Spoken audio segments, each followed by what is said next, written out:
Super Saiyan mode.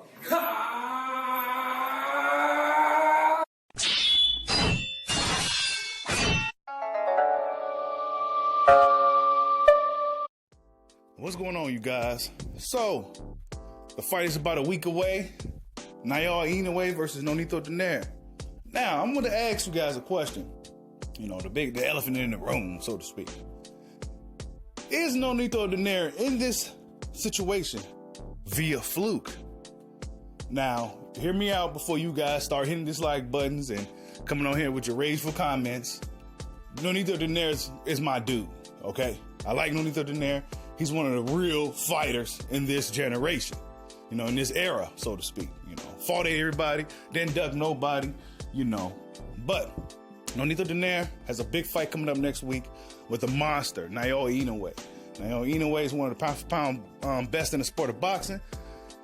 And a lot of people feel that Nonito Donaire is past his prime. Now, in this tournament, Donaire, you know, going down to bantamweight, he previously fought at, you know, featherweight and, you know, weight classes around there. But he went down to featherweight. He fought in the World Boxing Super Series against a guy named Ryan Burnett. One would say Ryan Burnett was winning the first couple of rounds. Donaire turned it up a little bit, started boxing a little bit smarter. And for whatever reason, the dude got hit with a shot. Then he threw a combination himself and then fell to the ground with a back injury. Boom, you know, he got an RTD, which means retired. So dude retired, and Donaire moves on to the next round. Then he faces off against a guy named Steve Young, the guy you see in the beginning get knocked out.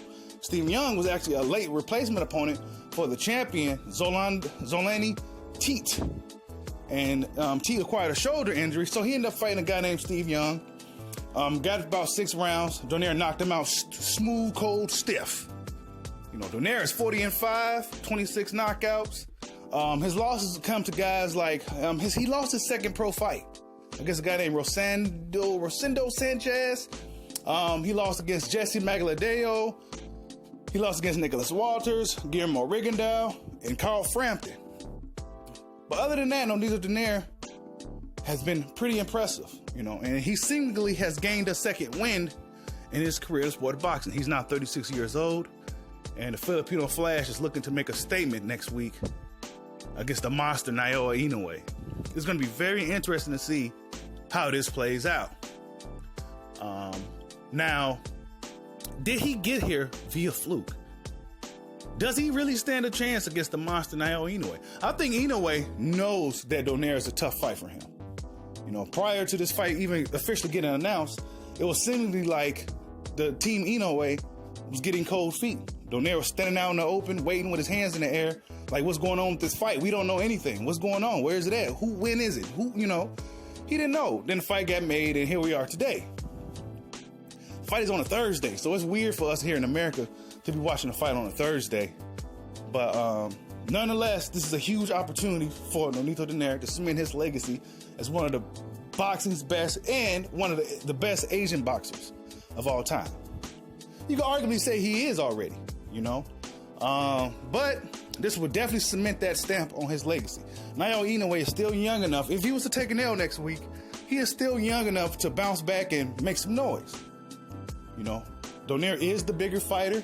He's the more experienced fighter. He has punching power in both hands.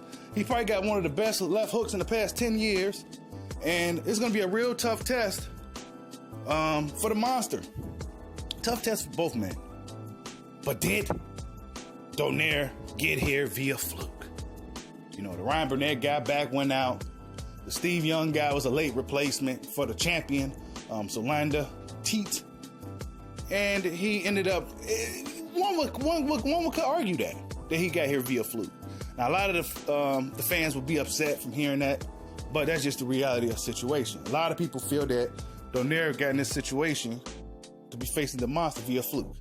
You know, it was almost set up. It was seeming like it was set up from the beginning for this fight to be the final showdown, and it's fitting. It's appropriate. I think it's a good fight. It's a real test for Naoya Inoue. You know, He beat all these guys. Now he's fighting the veteran guy, the experienced fighter, the guy that he somewhat idolized. So it's going to be interesting to see how this fight plays out. Tell me what you guys think, man. Does Nonito Donaire stand a chance against the monster? Like, subscribe, holla at your boy. Peace out.